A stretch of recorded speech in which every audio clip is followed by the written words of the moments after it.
Hello and welcome back to OpenAirAtheist.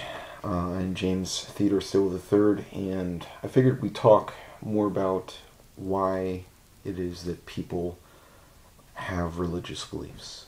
Why it is that people believe. Let's talk about some more reasons why people believe what it is that they believe.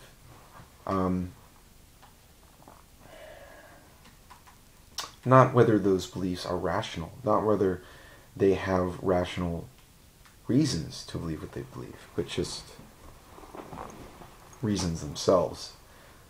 I noticed that a lot of theists, particularly in the Christian religion, tend to look for arguments that support their, the biblical claims that support the existence of God, and they filter out any argument to the contrary. Of course, this is wishful thinking, and also it actually, when people do this, it kind of shows us that these people have already made up their minds what they're going to believe and what they're not going to believe. And then there are people that have this kind of attitude that, well, if I'm wrong and atheism is true, then I'd rather not know it anyways. It's kind of like, if atheism is true, and this is what they think of atheism and the implications of it, if atheism is true, there is no ultimate meaning, there is no objective standard of morality, there is no purpose to life whatsoever, and so if it is true, I don't want to know about it. So I'm going to steer clear of those arguments, and I'm just going to listen to the intelligent design arguments from like Michael Behe or something like that. But everything else I'm going to filter out because I don't want it to get in my little comfort zone. And that seems to be a lot of what I encounter in the Christian community. I mean, if there's any Christians that are watching this video, ask yourself, why it is that you believe the Bible? Why? If you were reading, and I know I asked this question, or at least a similar one in other videos, but if you were reading the axe heads floating and Red Sea partations and resurrections of the dead and people dying for people's sins and invisible beings, if you were reading these characters and these claims in other books, you would think that it was fiction. You wouldn't believe it. So why is it that because you are raised to believe this book of fiction entitled the Bible, with all of these miraculous claims in it, why is it that you choose to believe this book and not the other claims that are out there, such as Islam? I mean, why not believe Islam? Is it that you believe that your miraculous claims in your holy book are less absurd than the ones in the Quran? I find this puzzling.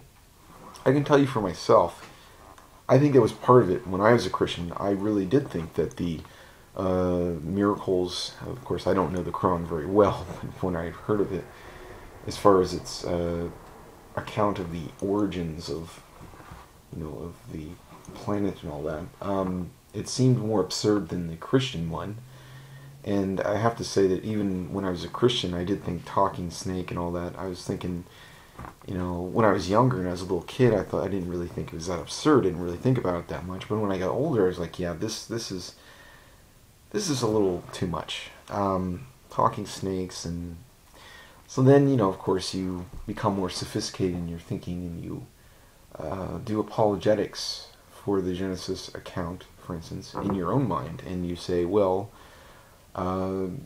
it's not really literal. It's just it's how, or excuse me, it's not how everything began. It's why it began. I've noticed a lot of I've noticed that some rabbis, one in particular that I know, who's a what's the tradition? Reformed tradition of Judaism. He was actually asked a question by an atheist who was examining his. Well, he allowed me and some others to examine his Torah scroll, and he was poked at by an atheist philosopher. He was really he was studying to be a philosopher. He was I don't know if he went to Chico State or I don't know. Anyways, he was poking him metaphysically, and the rabbi basically got cornered by this philosopher. I mean, you don't really believe that that there are all these animals shoved into an ark, and that there were talking snakes and donkeys and axe heads, and the rabbi just said, these things are really, these are more allegories. This isn't actually what happened. It's, and as far as the Genesis account, it isn't actually what happened. It's not answering the how question, but the why question. And I guess this is how I looked at some of the Bible at some points in my Christian experience. I guess that's how I apologized for it in my mind. But again, don't you Christians that may be watching this, don't you find yourselves doing a lot of apologetics, a lot of justifications for the absurdities in the Bible?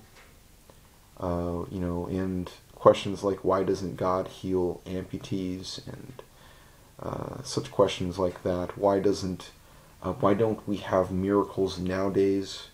Did all the miracles take place in a pre-scientific era? I can go on and on. Why does God allow seemingly good people to suffer? Why does He allow children to, be born with AIDS and to die horrible deaths? Why does He allow, children to starve to death on this planet, while other people get fat and need Jerry Springer to cut them out of their trailer and lift them out of the trailer with a forklift? What's the dealio? Why does your God allow these things? You can think of all kinds of nifty little ways to apologize for God, to defend God. But if you simply just were to say God doesn't exist, all of these things would suddenly make sense. You see, and I think that's one of the things that made me, or one of the realizations that I came to, one of the last straws that made me realize, hey, I'm an atheist. Again, an atheist is, at least in my definition, and probably in like Richard Dawkins' definition, most atheists' definition of atheism is not there absolutely 100% is no chance that there is a God. It is that it is highly, highly improbable that there is a God. So I just wanted to make that clear. What evidence, do you as a Christian, if you're out there watching this, do you as a Christian believe because of evidence? Or do you believe just to believe? Do you believe because you want to believe? Have you ever asked yourself, is this actually true? Or is this just what I've been taught to believe? Or is this just what I want to believe? Or is this just something that would be inoffensive and convenient for me to believe? Food for thought. Please leave comments, not crazy ones, but rational ones. Thank you for watching Open Air Atheist, and please subscribe and as usual, don't die.